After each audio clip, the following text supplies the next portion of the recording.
Bienvenidos a Altavoz Libertario, el podcast de los compas rebeldes, un espacio para analizar la coyuntura política desde el buen vivir. Pueden escucharnos a través de YouTube, Facebook, SoundCloud y Spotify. Muy buenos días, amigos y amigas. Hoy, sábado 9 de abril, iniciamos una nueva edición de Altavoz Libertario, el podcast de los compas rebeldes. Estamos, como siempre, a través de las redes sociales. Nos pueden encontrar, opinar, dejar sus comentarios en el Facebook, en el YouTube y también en el SoundCloud y el Spotify. Como verán, hoy no me acompaña en la conducción María Torres. Ella se encuentra de viaje, pero seguramente se reincorporará la próxima semana. Pero no se olviden, tenemos hoy una sorpresa en la conducción más adelante. Si quiere usted saber quién es la conductora que acompañará este programa, puede estar al tanto en nuestro próximo tiempo para saberlo. Pero ahora además tenemos que conversar con dos invitados.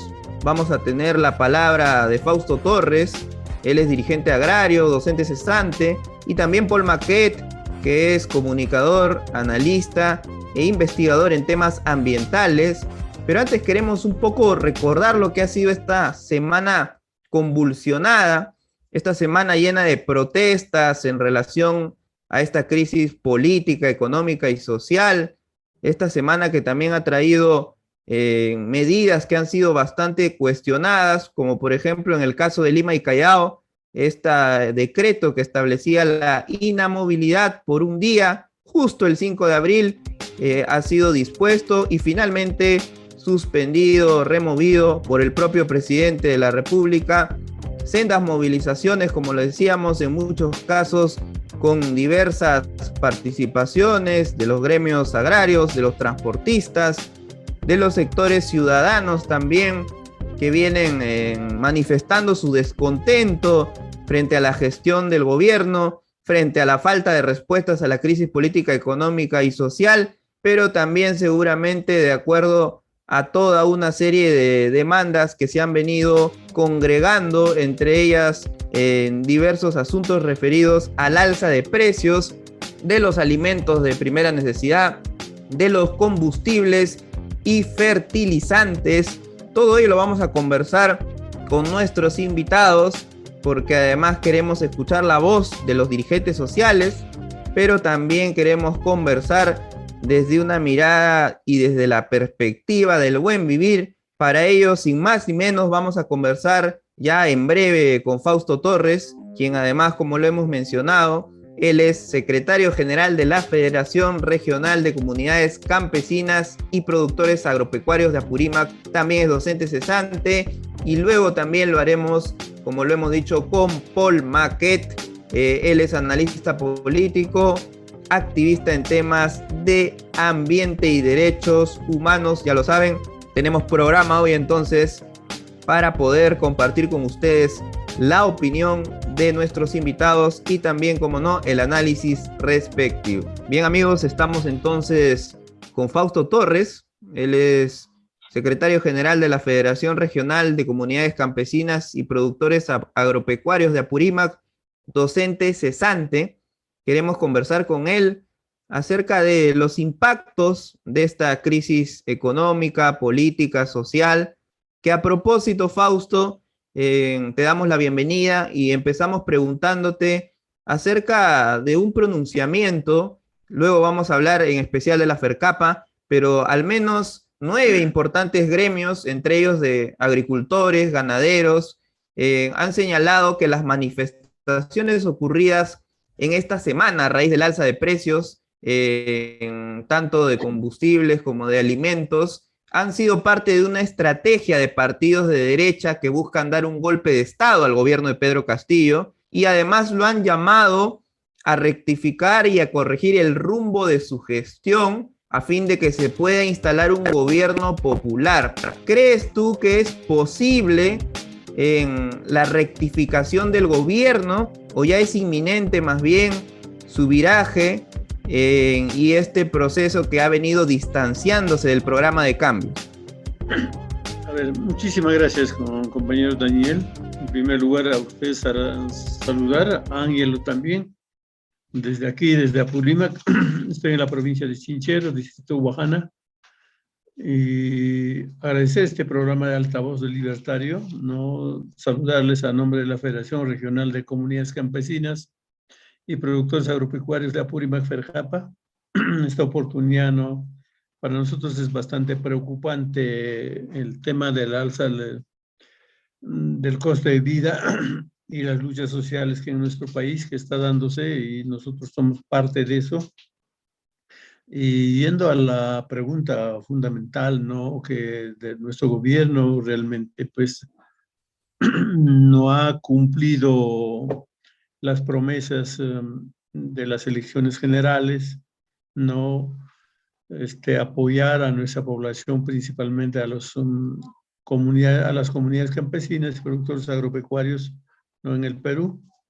Y esto, nosotros estamos planteando este problema de la crisis económica, social, todo lo que existe. Estamos con nuestro pronunciamiento, estamos planteando, analizando estas causas que producen, ¿no? Del frente a los precios, las causas externas e internas que existen, ¿no?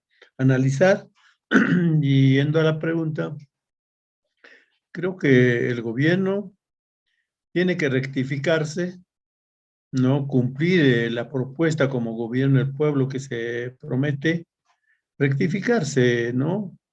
En virar hacia a las propuestas del pueblo, porque ahora está pues apoyando al centro derecha, ¿no? Y ahí para nosotros se pone un continuismo de los gobiernos anteriores. Entonces tiene que virar y cambiar y armar pues un plan anticrisis y dar una respuesta positiva, pero realmente tiene que escuchar las propuestas de las organizaciones sociales o partidos que son progresistas, que realmente proponemos nosotros alternativas. No estamos tampoco solamente criticar, decir que el gobierno no vale, sino que proponemos que realmente tiene que armar un plan anticrisis que tiene que inmediatamente dar respuesta, porque principalmente la agricultura peruana ha sido obviado pues muchos años, no es de ahora.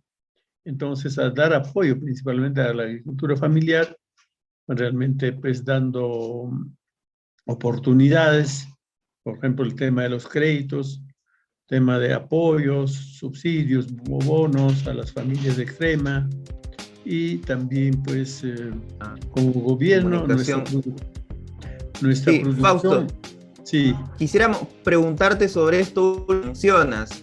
Respecto al sector agro en especial, el gobierno ha señalado a través de sus últimas conferencias de prensa que se está trabajando, por ejemplo, en un plan de distribución del guano de isla.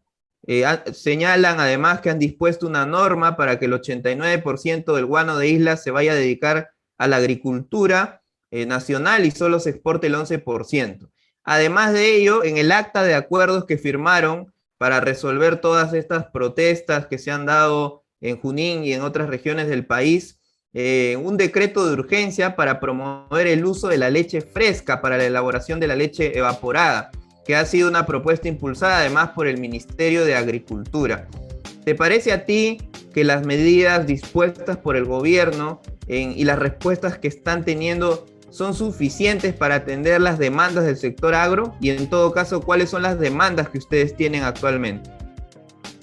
Sí, esta medida que es tan importante para nosotros, el uso de la leche fresca y también el guano de la isla, ¿no? Creo que esto nosotros siempre hemos adquirido a través de nuestra federación, y este año recién vamos a firmar el convenio con Midagre, ¿no? Y especialmente Agrorural, que es importante para nosotros, pero el precio es poco caro, ¿no?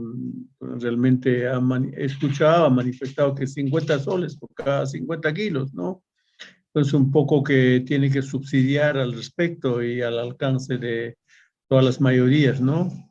Ese lado está bien, ¿no? Pero lo que se quiere es que a nosotros, la gran mayoría, lo menos en Apurímac, tiene que comprarnos nuestros productos directamente, ¿no? en especial, por ejemplo, a los programas sociales. Nosotros, Apurímac, somos zona de producción agropecuaria, ¿no? Claro, pese que existe la gran minería y la minería informal, pero hay provincias y también hay comunidades que realmente nos dedicamos a la producción agropecuaria, ¿no? Como es el caso de los productos agrícolas, producción pecuaria, la ganadería y todos los camélidos sudamericanos y también ganadería vacuno, etcétera. Entonces, el gobierno tiene que escucharnos nuestra propuesta y que comprarnos nuestra producción para los programas sociales, en ejemplo, ¿no? Que pongo, ¿no? Arma, comedores, si nos compra directamente, ¿no? Y también abastecer, también apoyar a, a los mercados o las ferias regionales, ferias locales, nuestra producción ahí estaría. Pero si el gobierno hacemos un compromiso de que nos compre para programas sociales nuestra producción, entonces estaríamos teniendo un ingreso un poco más y esto se favorecería a todos los agricultores de la familiares y eso y otros puntos más, ¿no? Ahora, respecto también a otro de los puntos que ustedes mencionan en este pronunciamiento, además de los temas del agro y los temas políticos, está la necesidad respecto a que el gobierno debe tener un nuevo pacto social. Digamos que vivimos un clima de movilizaciones, de desencuentros entre las organizaciones mismas que vienen exigiendo la atención a sus demandas. Para las comunidades de Apurímac, ¿qué características debieran tener este nuevo pacto social que entendemos es hablar además de una nueva constitución? Es necesario además para el sector agrario que avancemos hacia tener nuevas reglas de juego. ¿Es esa la solución de fondo a los problemas que vive el país? Sí, efectivamente nosotros en el medio de hace poco hemos realizado el lanzamiento de la segunda reforma agraria en la ciudad de Bancay, ¿no? La FERCAP ha participado con todas sus federaciones y comunidades campesinas, los delegados a nivel regional de las 7 provincias, ¿no? Y ahí nosotros al señor ministro de Agricultura, Oscar Sea, hemos presentado una propuesta, un documento donde estamos señalando cómo debe efectuarse realmente la segunda reforma agraria, ¿no? La propuesta. Este es un estudio, un diagnóstico, un proyecto que va a ser, ¿no? Y esto, ahí estamos señalando que los puntos que debe tocar acoger el gobierno en el sector agropecuario, ¿no? Y que todo ello frente a esta alza del costo de vida que tiene causas internas y externas. La causa externa es justamente la guerra de Rusia o Ucrania, que ha subido pues el tema del petróleo, ¿no? O el combustible, ¿no? Y somos importadores y las causas internas, es uno de ellos esto, ¿no? Y las causas internas, principalmente las grandes empresas llamadas oligopolios, ellos manejan pues los productos nacionales, ¿no? Como son caso de la empresa de Gloria, Nestlé, que ellos controlan, ¿no? Y también el otro grupo, Alijor, Grupo Romero, los productos industriales, y por lo tanto aquí ellos manejan los precios para subir. Para ello nosotros estamos proponiendo nuestra producción agropecuaria debe directamente comprarnos el gobierno y que para respaldar, para modificar el tema de estos monopolios o estos grupos grandes ricos que nosotros los llamamos aquí, los empresarios ricos, para que puedan modificar, para respaldar, necesariamente tiene que haber la nueva constitución. La nueva constitución, esta la constitución 93, favorece a ellos, pero no menos a nosotros, entonces tiene que convocarse la asamblea constituyente. Todos los pueblos eso pedimos, Ayacucho, Apurímac, Cusco. Por ejemplo, este sábado hay una reunión en Andahuaylas, promovido por la Asociación de las Municipalidades de Centros Poblados de Andahuaylas, que maneja 96 centros. Con ellos nosotros directamente trabajamos FERCAPA y ahí están pidiendo la nueva constitución. Pero este es un proceso largo, difícil, que tiene que a través de una convocatoria a una asamblea, ¿no? Y a través de eso podamos respaldar pues, lo que nosotros queremos, porque esta ley, esta constitución no favorece a la gran población, en la mayoría, pero favorece a los pequeños grupos de los ricos o los grandes empresarios. Fausto, en contraparte, también se ha digitado durante todo este tiempo una campaña de recolección de firmas cuyo vocero principal era el señor Lucas Gersi, que más bien llamaba a bloquear este intento de cambiar la Constitución. Y además, bueno, el Congreso mismo se encargó de ponerle parches totales para que solamente un asunto como el referéndum y las consultas a la población pasen primero por el Congreso. Y este mismo sector es el que ahora, además, a partir de movilizaciones, que en muchos casos también tienen un descontento de la población, pero también obedecen en algunos momentos a intereses de grupos que permanentemente han estado agitando la vacancia presidencial, y ahora se suma el pedido de renuncia al presidente Castillo. ¿Cuál crees tú que son las salidas a esta crisis política que vive el país y tu opinión respecto al manejo de los conflictos sociales que ha tenido el gobierno y que, por ejemplo, también se han dado y se vienen dando en Apurímac en relación a diversos proyectos mineros? Sí, al respecto de esta nueva constitución hay varios procedimientos, pero nosotros apostamos por la Asamblea Constituyente, ¿no? Que se convoque, ¿no? Por ese lado, a petición de todos los pueblos del Perú, en especial Apurímac, ¿no? O el Macrosur, está planteándose que se convoque en una Asamblea Constituyente. Los procedimientos hay varios, pero hay que ver un proceso más adecuado que pueda respaldar o resultar para el pueblo, ¿no? Ahora, el otro punto me decías, a ver, ¿podías repetir? ¿Qué opinabas acerca de la actitud, de la opinión de ciertos grupos ligados a la derecha que estaban pidiendo y en algunos casos apareciendo en las marchas la renuncia del presidente Pedro Castillo y con esta permanente estrategia golpista? ¿Y cuál era tu opinión sobre el manejo de los conflictos sociales del gobierno? Ya, nosotros de facto la estrategia de este golpismo, el continuismo de la derecha rechazamos. No estamos de acuerdo, ¿no? Nosotros tenemos que luchar pues por la unidad del pueblo, por el desarrollo, por el cambio, la transformación. Para ello es que el gobierno tiene que tomar ese compromiso que él ha propuesto en su proceso de campaña, ¿no? Y que en vez de apoyarse al centro de derecha, tiene que apoyarse pues, al pueblo peruano, al pueblo organizado en los gremios, organizaciones sociales como nosotros, y también hay partidos progresistas de izquierda que tienen que unirse, pues, y a través de eso buscar, pues, esta unidad y ver el tema del cambio, ¿no? Porque para ello, para esa situación del golpismo y petitorio de la renuncia, tiene que armar un plan anticrisis inmediatamente, ¿no? Para resolver toda coyuntura nacional.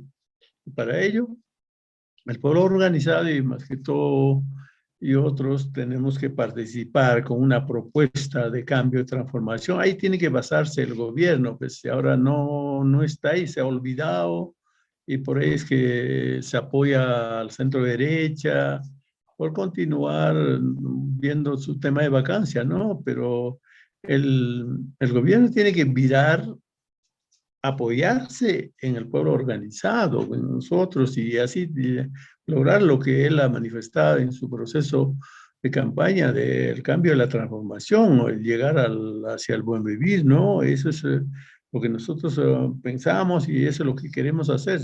Fausto, para ir cerrando ya esta entrevista en la cual hemos escuchado tu opinión sobre la crisis, las propuestas que tiene el sector agrario y además diversos temas de la política nacional,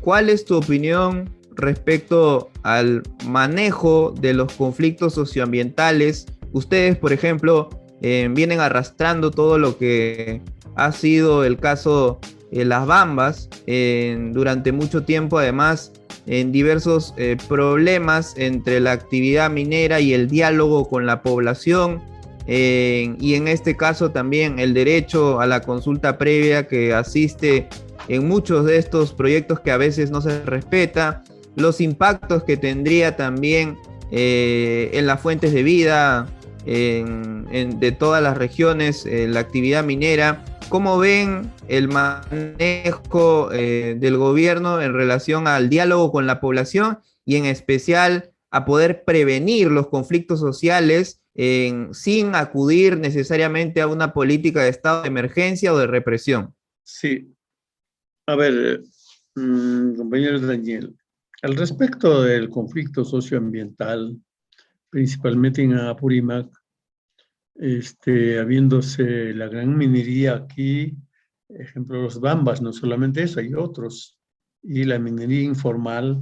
Nosotros ya en el lanzamiento de la segunda reforma agraria hemos presentado una propuesta al mismo ministro de Agricultura, y esto atañe pues no solamente al ministro de Agricultura, sino al ministro de Energía y Minas, al gobierno regional de Apurímac, que es el primer lugar para que se llegue a que la solución para encaminar es el ordenamiento territorial. Esa es nuestra propuesta. A través del ordenamiento territorial, nosotros, mediante el diagnóstico o que conocemos nuestra realidad, donde que hay las minas, debe existir con autorización de las comunidades, y donde que existe la ganadería, la producción agropecuaria, debe señalarse ese ordenamiento, zonificación económica, productiva y ecológica, donde debemos respetar las cabeceras de las cuencas hidrográficas o microcuencas, nuestros pastoreos, porque Apurímac es una zona de crianza de camélidos sudamericanos.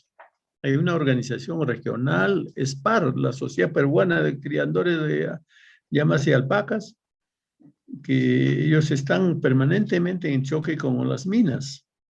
Entonces, ese ordenamiento territorial lo que tiene que dar marcha para adelante, donde tenemos que defender nuestro ambiente, nuestro medio ambiente, respetar la tierra, la Pachamama, respetar la ecología, respetar todo lo que existe. Entonces, las grandes minas, respetando las reglas internacionales, deben explotar, ¿no? Nosotros no nos oponemos que haya eso, ¿no? Sino que zonificando. ¿Dónde debe existir la minería? ¿Dónde debe existir lo demás? Entonces, principalmente la defensa de la tierra, la defensa del medio ambiente, la defensa del agua, tiene que existir con este ordenamiento territorial. Porque tenemos que prevenir el tema del medio ambiente frente al calentamiento global. Todos los cambios que existen actualmente, no solamente en Apurímac, en el Perú, en el mundo, los cambios climáticos, ¿no? Que estamos pasando, excesivas lluvias, la sequía, las tempestades, los huaicos, las granizadas que destruyen, los ventarrones o las heladas. Entonces, todo esto tenemos que trabajar un plan grande a través principalmente por gobierno regional, gobiernos locales, y también con el Ministerio de Agricultura, etcétera. Es mucho más. Esta es nuestra propuesta, está en marcha, o sea, en manos del mismo sector, pero con esta coyuntura que estamos pasando, inestabilidad del gobierno, no podemos avanzar. Esperamos que se estabilice, esperamos que haya el cambio, ¿no? Y esperamos que haya algo, entonces podamos tener un diálogo, podamos tener un conversatorio con estas propuestas y empezar a trabajar. Pero no se está haciendo, pues, con esta inestabilidad. Bien, Fausto. Importante entonces tu reflexión y tu opinión. Seguramente estaremos conversando en una próxima oportunidad. Ha sido entonces Fausto Torres, como ya lo hemos mencionado, él es secretario general de la Federación Regional de Comunidades Campesinas y Productores Agropecuarios de Apurímac. Bueno, muchas gracias, Daniel, el equipo que están ustedes del programa Altavoz Libertario, ¿no?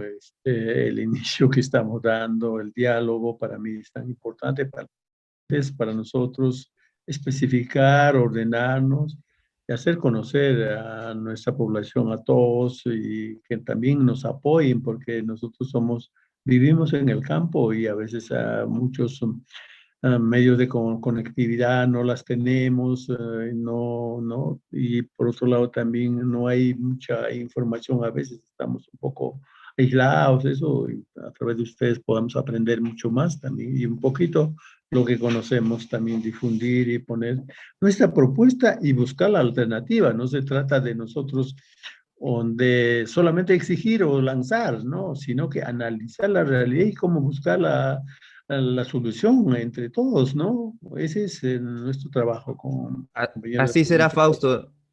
Hemos tenido entonces, amigos, a Fausto Torres desde Apurímac, tratando un poco de descentralizar las vocerías. Y ya lo saben, pueden revisar este programa, como siempre, a través de nuestras redes sociales, dejarnos sus comentarios, sus opiniones y cualquier sugerencia. Vamos entonces ya a tener en breve nuestro próximo entrevistado y seguimos con más aquí en Altavoz Libertario.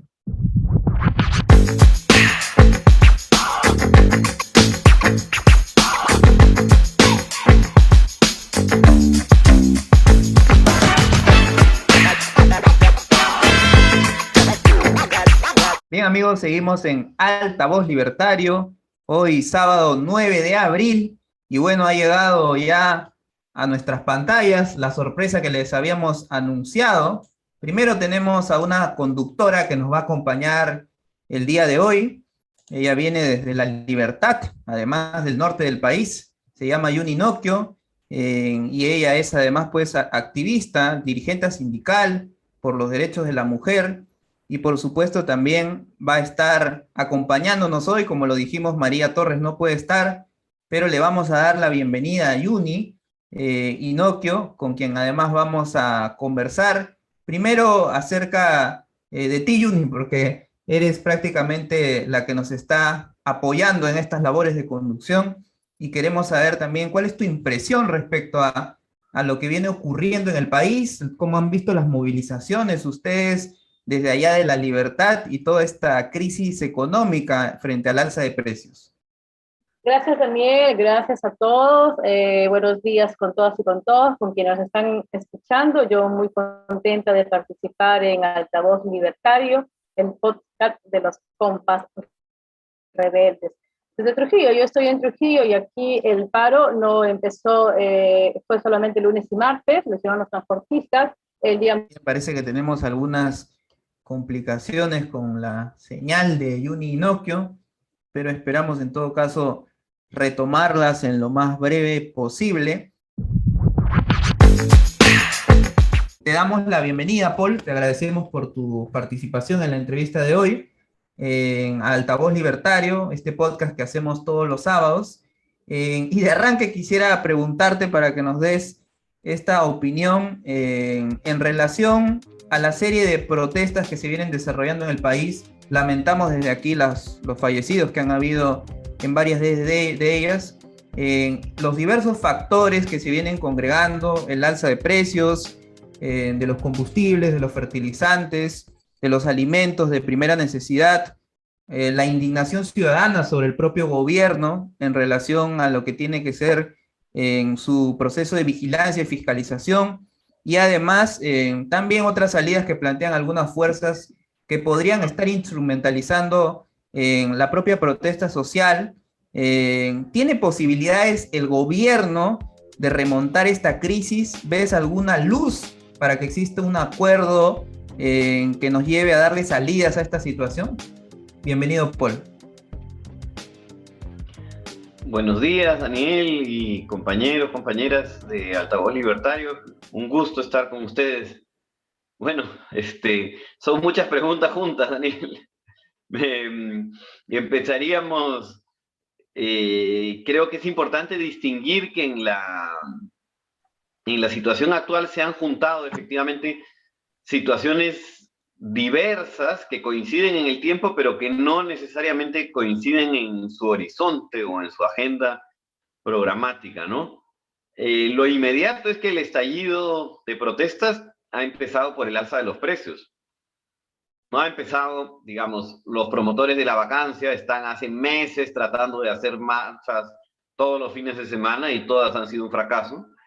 Y igual, desde los sectores más afines a Perú Libre, por ejemplo, ha habido intentos de que prenda de manera social la demanda de nueva constitución y no es que en estos 8 meses ha habido grandes movilizaciones exigiendo una nueva constitución, pero justo se ha producido esta alza de precios y se ha encendido una mecha de protestas en distintas regiones inicialmente, que han tenido quizás un momento más álgido en Huancayo, pero también ha habido situaciones muy fuertes en Ica, en Huánuco, en Cusco, en fin, en distintos lugares del país, con una agenda de exigencias económicas urgentes: controlen el alza del combustible, controlen el alza de los alimentos, apoyen a los agricultores,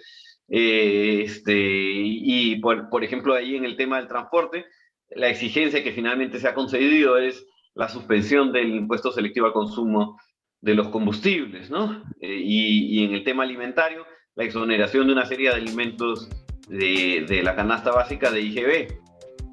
Y como aparentemente iba a haber esta situación de desborde, el gobierno opta por esta medida, y habían estos rumores de saqueos en Lima, y el gobierno opta por esta medida inaudita de encerrar a todos en su casa el día martes. No solo inaudita, sino además inaplicable en la práctica, porque tú no puedes anunciar un toque de queda a las 12 de la noche que empieza a las 2 de la mañana. Mucha gente salió de su casa a las 6 de la mañana y se fue a su trabajo, o sea, no se había enterado de la medida. Pero bueno, esta medida improvisada, que se vio muy arbitraria y muy autoritaria, generó otro tipo de movilización en Lima, que es la movilización de los sectores medios, que hasta el momento no habían salido a protestar. En estos 8 meses, estos sectores se habían permanecido en todo caso en silencio, no habían formado parte de las marchas pro vacancia o de la ultraderecha, y aquí salieron por un hartazgo frente a una serie de signos de corrupción o denuncia, los malos nombramientos, y esta medida vista como muy arbitraria y muy autoritaria, que generó pues esta reacción, que fue la marcha del día martes, que fue importante. Y luego en las regiones también se ha visto la demanda de nueva constitución, que también ha salido ahora en la marcha del día jueves en Lima, ¿no? Entonces son agendas distintas, no es una única agenda.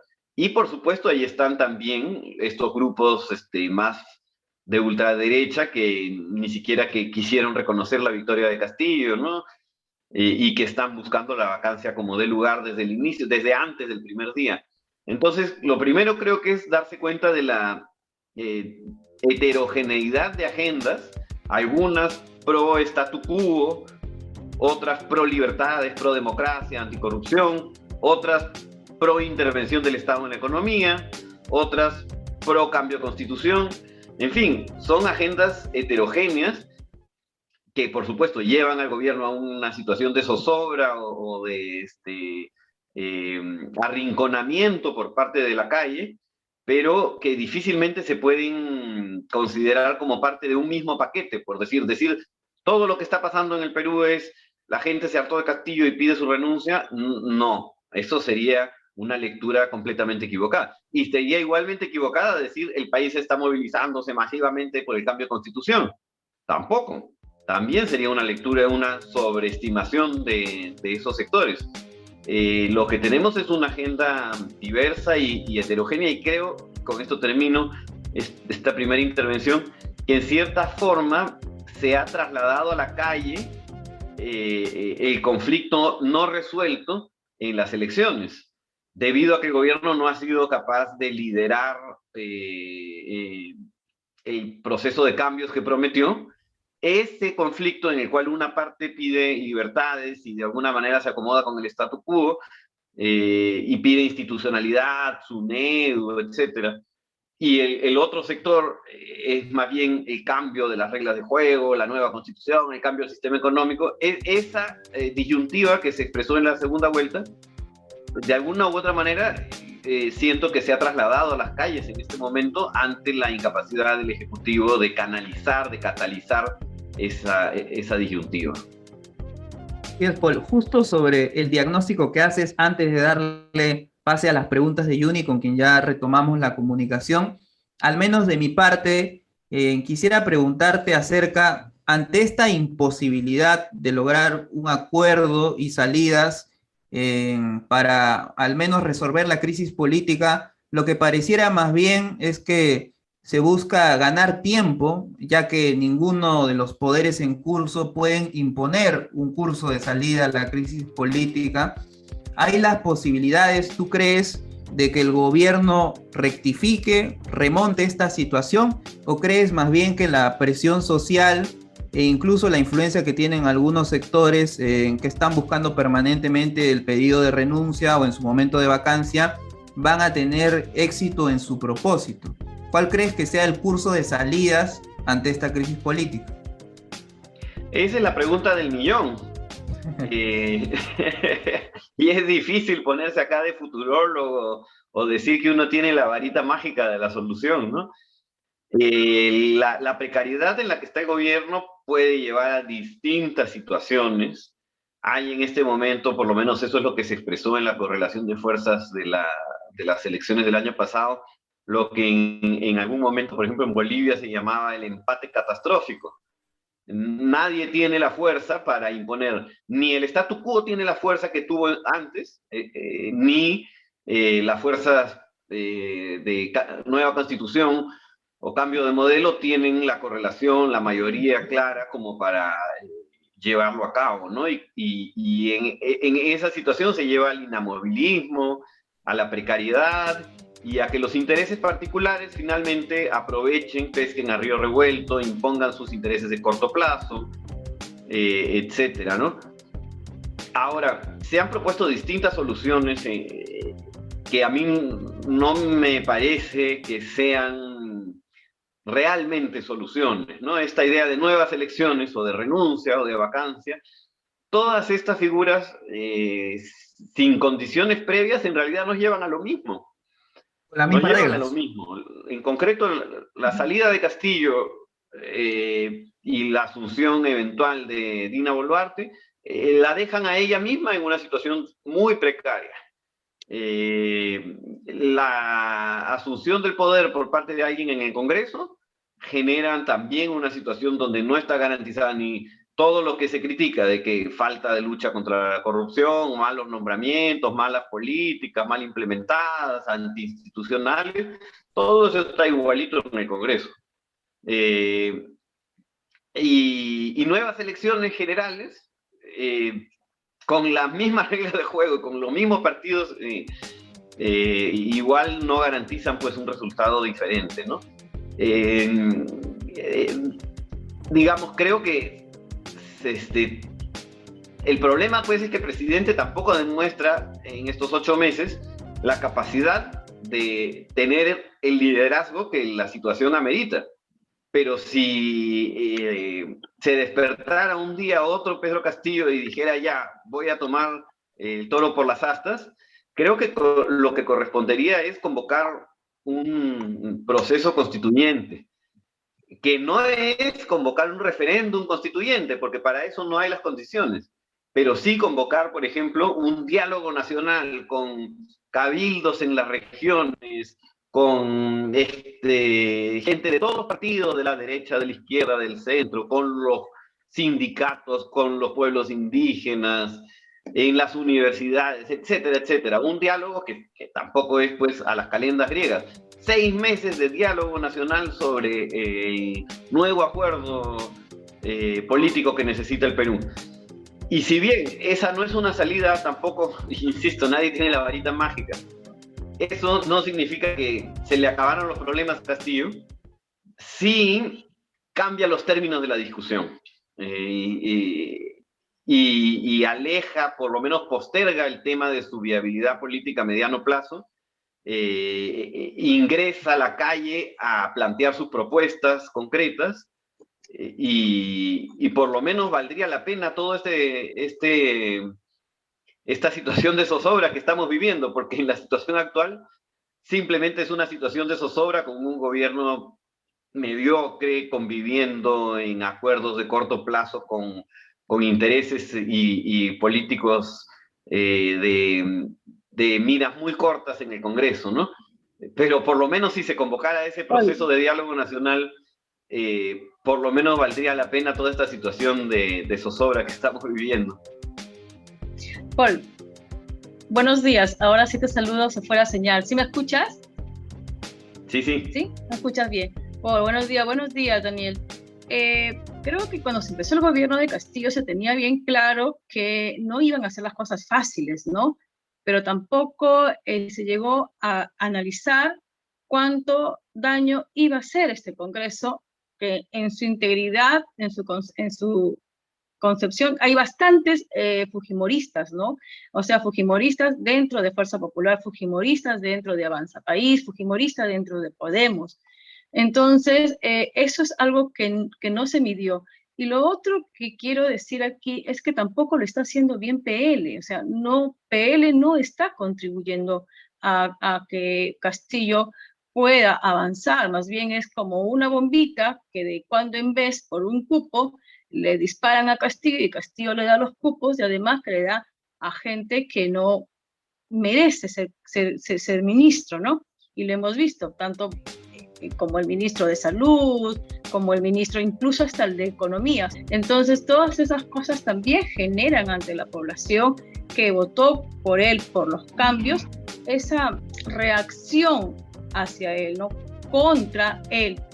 Más el rol que cumplen los medios, ¿no? Los medios han llegado a la población a decirle que el culpable de todo esto es Castillo.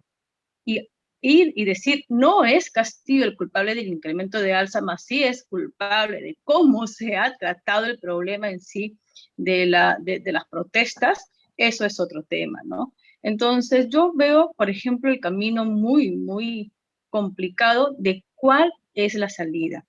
Y lo bueno, lo que rescato, es que sí hay parte de la población que sí está exigiendo nueva constitución. Y no somos ni tú, ni yo, ni los que estamos en partidos organizados. La marcha de Ica lo ha demostrado, que pobladores comunes y corrientes están conscientes de que esto no va a cambiar si no hay cambio de constitución. Y tampoco va a cambiar el contexto político, ni tampoco va a cambiar una nueva elección con estas reglas de juegos que tenemos para elegir a quienes nos representan en el Congreso de la República. Entonces, ¿qué hacer? ¿Cómo nos ponemos de acuerdo entre los diferentes espacios ante esta coyuntura, ¿no? Adelanto de elecciones tampoco es una salida en estas condiciones ni con estas mismas reglas de juego, ¿no? ¿Qué hacemos? ¿Cómo lo planteamos? Sí, pues tienes toda la razón, ¿no? Y como decía hace un momento, el que tenga la solución y la varita mágica y la ruta clara, se gana un premio. Realmente no es fácil, es muy, muy compleja la situación, muy difícil. Y hay un gran peligro que no se puede negar, ¿no? Que es el avance de la ultraderecha, porque ante un gobierno de izquierda, declaradamente de izquierda, que todo el mundo va a identificar como un gobierno de izquierda, que cae en mala gestión, para ponerlo simplemente así, no decir nada más, lo que va a pasar es que si hay elecciones más adelante, la izquierda va a pagar esa factura y va a perder, va a retroceder. Menos personas se van a animar a apoyar una posición de izquierda. Y quienes están muy activos tratando de capitalizar eso, pues no va a ser tampoco Acción Popular o algún partido de centro derecha. Ahí están No va a en ser una morado disputa. tampoco. Sí, no, están en una disputa por el liderazgo, los sectores de ultraderecha, ¿no? Que vienen de la descomposición de lo que fue el fujimorismo en el 2016. Hubo un fujimorismo muy fuerte que ha entrado en colapso, en descomposición por los juicios de Keiko, por el hecho de que Keiko haya perdido tantas elecciones, por distintas razones.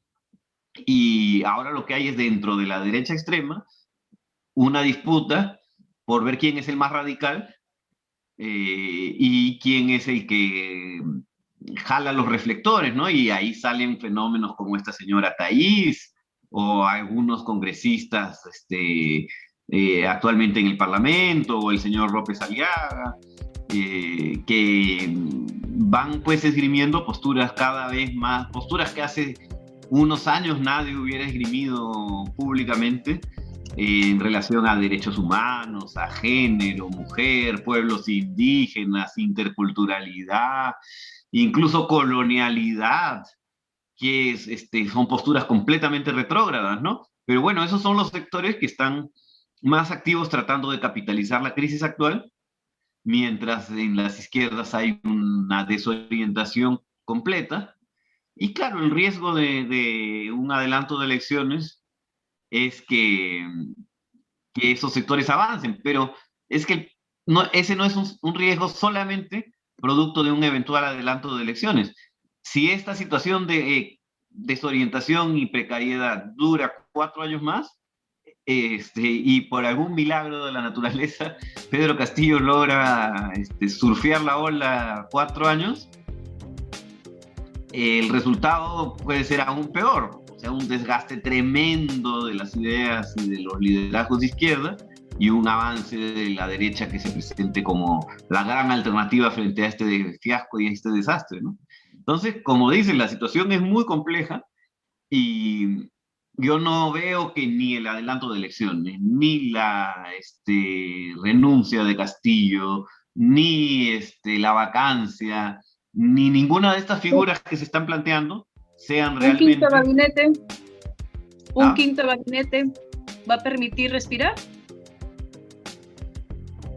Es que depende, por supuesto, si ese quinto gabinete refleja una especie de acuerdo muy amplio entre sectores representativos del espectro político y social, podría ser, pero igual me parece que la necesidad de nuevas reglas de juego sigue ahí en el trasfondo, ¿no? Entonces, por eso insisto, es absurdo realmente decir Castillo tiene las condiciones para convocar mañana a un referéndum sobre la Asamblea Constituyente. No, eso no va a pasar. No tiene la correlación. Pero sí puede convocar mañana un proceso de diálogo sobre la Constituyente nacional, en las regiones, con distintos actores políticos y sociales, y eso unido a un gabinete de amplia unidad social podría ayudar.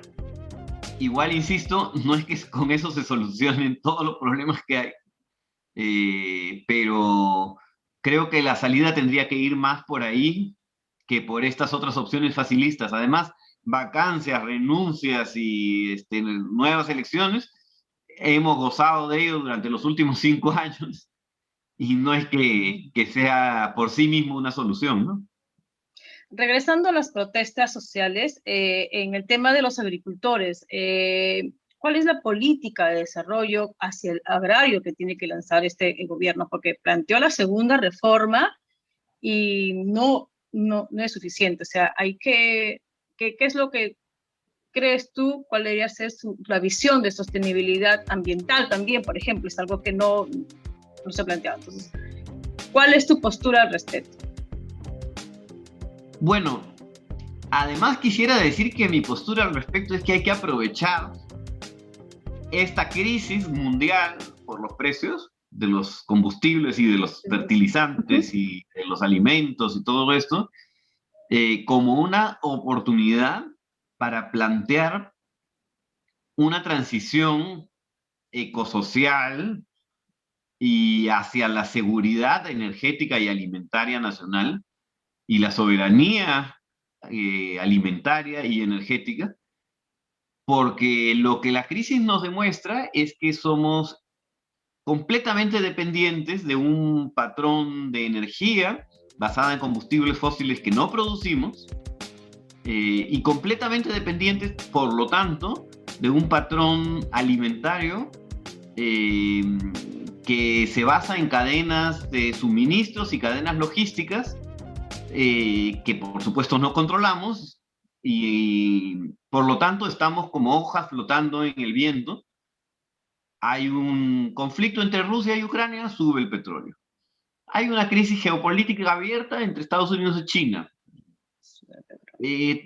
La mercadería que transita por el Pacífico para satisfacer la alimentación y la energía en el Perú son completamente sensibles a cualquier problema entre Estados Unidos y China que pudiera haber en el futuro. Estoy diciendo, podría decir más cosas. El cambio climático va a generar huracanes, sequías, el pico del petróleo, la producción mundial de petróleo en los próximos años no está garantizada. Hay distintos escenarios respecto a la evolución del mercado energético global, etcétera, etcétera, etcétera.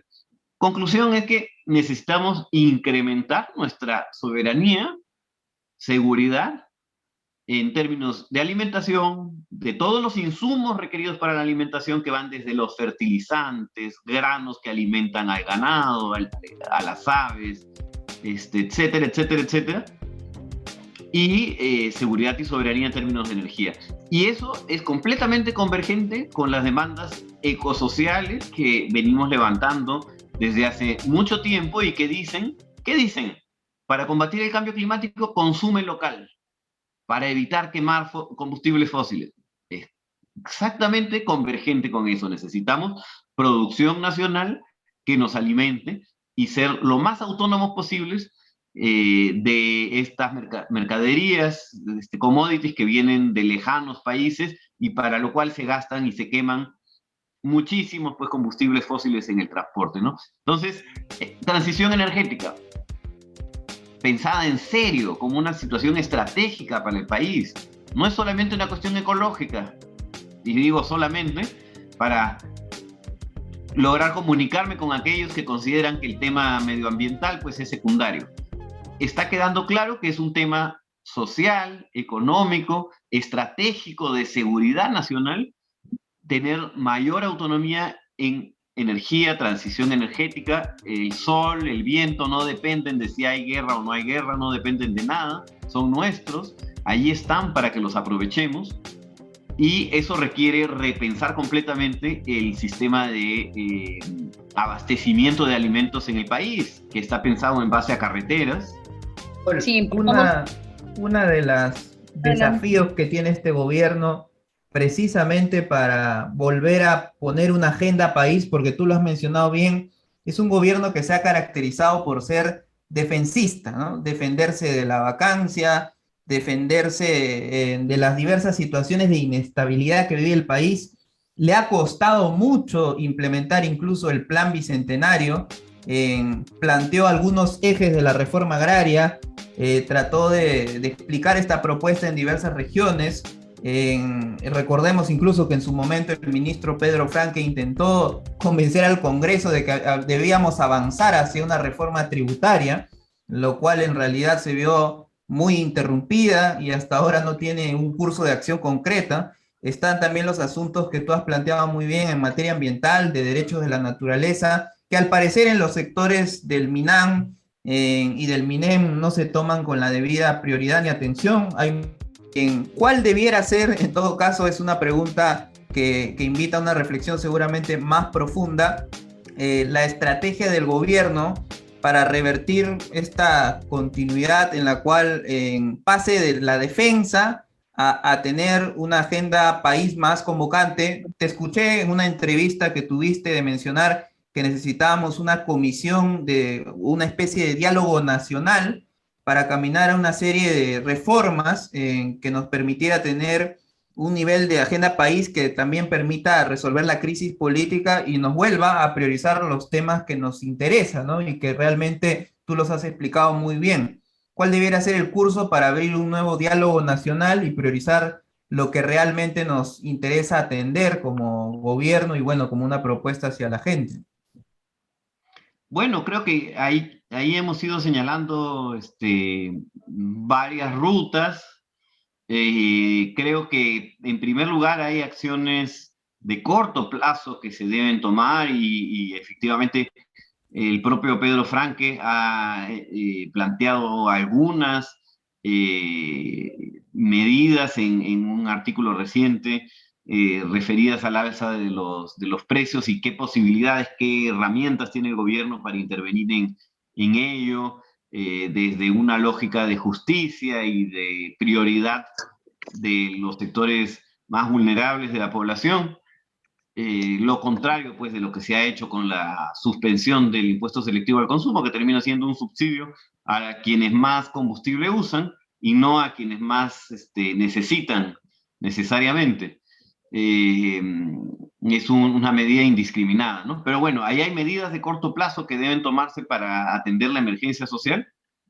Hay, como bien mencionaban, la posibilidad de un enésimo quinto, ¿no? Cambio de gabinete, pero que no es simplemente un cambio de fichas, tendría que ser un cambio de actitud política y de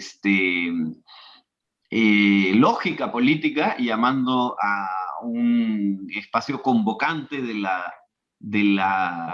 las fuerzas políticas y sociales a nivel nacional, ¿no? Y que realmente enmiende el rumbo, corrija los errores de malos nombramientos, de corruptelas, de denuncias, y que fije un rumbo pues más de mejor gestión y con más representatividad social.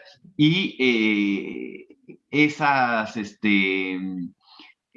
dos rutas en realidad también son insuficientes si es que no se convoca más bien a este gran proceso hacia un nuevo pacto social, que tiene que ser un proceso en todas las regiones, con cabildos, con participación de todos los sectores, un proceso en el cual se vuelque esta necesidad, esta demanda de cambio, se vuelque en una discusión concreta, porque además es cierto la crítica que se hace muchas veces de que hay sectores que utilizan la nueva constitución prácticamente como un mantra, pero que no tiene un contenido muy claro. Y claro, la nueva constitución por sí misma no significa nada. Tenemos que sentarnos a discutir entre todos, como digo, desde el nivel de los distritos, las comunidades indígenas, los sindicatos, desde el nivel más básico, ¿para qué queremos un nuevo pacto social y cómo debería ser ese nuevo pacto social? Entonces, ese proceso de diálogo también es importante. Y luego, sí creo que es una oportunidad pues, muy importante, además en el contexto de la reactivación post-COVID, plantear una nueva economía con respeto de la naturaleza, ¿no? Y ahí está el tema energético y el tema alimentario, clarísimamente emergen como una situación que debemos afrontar con mirada de largo plazo, con mirada estratégica de país, y no con una mirada de corto plazo de cómo sobrevivo a la próxima crisis, ¿no? Es una agenda estratégica para el país. Paul, nuestro productor internamente nos pide que te hagamos esta pregunta, además rutinaria que le hacemos a todos los entrevistados, que es respecto a la nota que tú le pondrías a Pedro Castillo, que evidentemente nos imaginamos por lo que has dicho, algunos le han puesto una nota desaprobatoria, algunos lo han mandado al sustitutorio, otros simplemente lo han jalado, y en todo caso quisiéramos saber cuál sería tu respuesta a esa pregunta, y bueno, evidentemente las razones se caen por su peso, ¿no? Bueno, yo le pondría un 10. Lo que quiere decir que si estudia un poquito más, si se esfuerza, puede pasar el examen, pero en realidad tira para lo mediocre, ¿no? Pero sí quisiera decir que al mismo tiempo todo el salón está jalado, ¿no? Porque no es, digamos, que gobiernos como los de Toledo, PPK, García, Vizcarra, Humala, hayan tenido una nota, no sé, mayor de 13. Pero claro, este gobierno, además de ser bastante mediocre en su desempeño, le ha tocado ser gobierno en una situación de colapso del sistema político y económico que no tuvieron que enfrentar pues los otros gobiernos. Pero Entonces es lo esperanzador mandarías... tu nota. Discúlpame, Daniel, pero es esperanzador la nota que le ha puesto Paul a este gobierno. Todavía hay fe en que va a retomar su compromiso, que va a retomar el plan bicentenario, entonces, Paul. Es que la fe es lo más lindo de la vida. Todavía hay que seguir organizándonos. Como dice Guadalupe. Así es. Te agradecemos, Paul, por tus reflexiones interesantes, las propuestas de salida que nos has dado y que además hemos tratado de imaginarlas, como tú bien lo has dicho, no tenemos la varita mágica, pero al menos tratamos de aproximarnos a ofrecerles un esbozo de lo que podríamos hacer para llegar a un diálogo nacional y poner la agenda país que tanto nos preocupa. Seguramente será hasta una próxima oportunidad en la que podremos conversar sobre tus análisis y propuestas. Encantado, muchísimas gracias y que tengan buenos días. Ha sido entonces Paul Maquet, periodista, tiene una columna en el diario La República, analista político y también activista en temas ambientales y de derechos humanos. Hemos conversado con Paul Juni acerca del contexto que siempre nos trae novedades, más aún en un país que sigue prolongando su crisis, y más aún en medio de protestas sociales, porque creo que es el mejor indicador, además de cómo podemos darle algún protagonismo a la gente para que sea parte de las soluciones, y que además, como bien lo ha mencionado Paul, tiene diversos factores por los que se viene movilizando hoy en día y por los que seguramente seguiremos viéndolo en las próximas jornadas de lucha que hay, y además, sobre todo, para saber muy bien el rol que cumplen también algunas organizaciones. Desde acá rechazamos todos los actos de vandalismo y de utilización de la violencia que deslegitiman de alguna u otra manera las justas demandas de las organizaciones y la indignación ciudadana frente a la propia gestión gubernamental. Y esperamos también pues que pueda haber, como lo menciona Paul, al menos la posibilidad de avanzar a un pacto social, porque finalmente es también una manera de alcanzar que la gente tenga la posibilidad de construir su propio proceso y su camino hacia la búsqueda de soluciones. Y además, como siempre, nuestro invitado Paul ha jalado también al gobierno, no nos ha dicho si lo va a mandar al sustitutorio o si le está dando una oportunidad más, pero al parecer en todo caso es parte de las notas que le ponen los entrevistados, y aprovechamos para preguntarte, Juni, imaginamos que tú también le pondrías 10, un poquito menos, al gobierno de Pedro Castillo. Yo le pongo menos al gobierno de Pedro Castillo. Eso no quiere decir que no tenga la fe o la esperanza de que la presión y la organización social le exija a Pedro ubicarse, le exija a Pedro enmendarse la ruta por la cual está caminando ahora, ¿no? Pero sin embargo, la elección de sus ministros, por ejemplo, decisiones tomadas ante este conflicto, eso me hacen desaprobarlo. Pero muy por debajo de la nota de Pedro está el Congreso, es lo que decía Paul, ¿no? O sea, no es el único que sale jalado, también está jalado el Congreso, y el Congreso que tiene mayor desaprobación por todo lo que hemos visto, ¿no? Que se ha dedicado simplemente a minar, a quien no le importa el pueblo, ni las necesidades, ni las crisis, ni el COVID, ni el alza de combustible, ni la guerra, solamente le importa tirar abajo a un gobierno que parece más un tema racista y clasista, la forma de cómo la derecha está allí, ¿no? Contra Pedro. Pero bueno, tampoco tiene buena nota el Congreso. Tú lo has mencionado, el Congreso, según una encuestadora reciente, alcanza uno de sus más altos índices de desaprobación, llegando al 82%, según además una encuestadora como Datum, que viene dando estudios al respecto. Es cierto que la desaprobación del presidente en base a esta encuestadora sube de 67 a 76, pero si hablamos entonces pues de notas desaprobatorias, hay otro poder del Estado que históricamente viene siendo en realidad desaprobado. Hemos visto a dos de las congresistas, Yarrow y Barbarán, muy activas en la movilización, pero además muy poco activas en la legislación y en la fiscalización para poder dar mejores canales de muestras del trabajo que existe a nivel del Congreso de la República. Seguramente ya habrá tiempo para hablar de ello, y también de la gestión de Mari Carmen Alba, que hemos de algún en otros programas abordado, pero estamos seguros entonces que la gente será el mejor indicador del juicio que hay hacia los poderes del Estado, que por ahora siguen desaprobados. Hemos llegado ya al final del programa, Yuni. Hoy sábado 9 de abril se nos ha ido el programa con 2 entrevistas a Fausto Torres y a Paul Maquet, pero no queremos dejar de recordarle a la gente, Yuni, dónde nos pueden encontrar y ver este programa. Todos los sábados, Facebook, Spotify y YouTube nos pueden encontrar.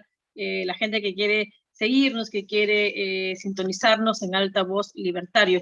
Yo, Daniel, quería aprovechar la oportunidad para extender mi más sentido pésame a las familias de los que fueron víctimas en esta jornada de lucha. Hay 6 muertos, ¿no? Y todas las vidas son válidas, aunque políticamente no estemos de acuerdo con ellas, eso es lo de menos, ¿no? El último compañero es Quito, el de Ica, el compañero agricultor, ¿no? Entonces extiendo mi más sentido pésame a la familia de los fallecidos en esta jornada de lucha. Así es, extendemos entonces el pésame a los familiares y esperamos además que haya los debidos canales de justicia, de investigación, sanción y por supuesto reparación, que en este y otros casos sigue pendiente. Bueno, hemos llegado al final de Altavoz Libertario. Te agradecemos, Yuni, por tu compañía, por tu participación en la conducción desde La Libertad, desde Trujillo exactamente. Aunque y ya se haya seguramente ido por momentos así, la señal, pero gracias, Daniel. Mucho gusto compartir con ustedes, compañeros. Así es, Yuni. Entonces nos encontraremos el próximo sábado. Ya saben, pueden dejar sus comentarios, opiniones y sugerencias para proponernos temas que podamos tocar también en este programa, y para, por supuesto, dejarnos si tienen alguna denuncia, algún problema o algún asunto que quieran que se discuta en Altavoz Libertario con nosotros. Será hasta el próximo sábado, 16 de abril. Nos vemos. Nice. Eso ha sido todo por hoy. Recuerden que Altavoz Libertario es un podcast producido por Tierra y Libertad por el Buen Vivir. Síganos a través de nuestras redes sociales en Facebook y Twitter. Gracias por escucharnos y nos vemos la próxima semana.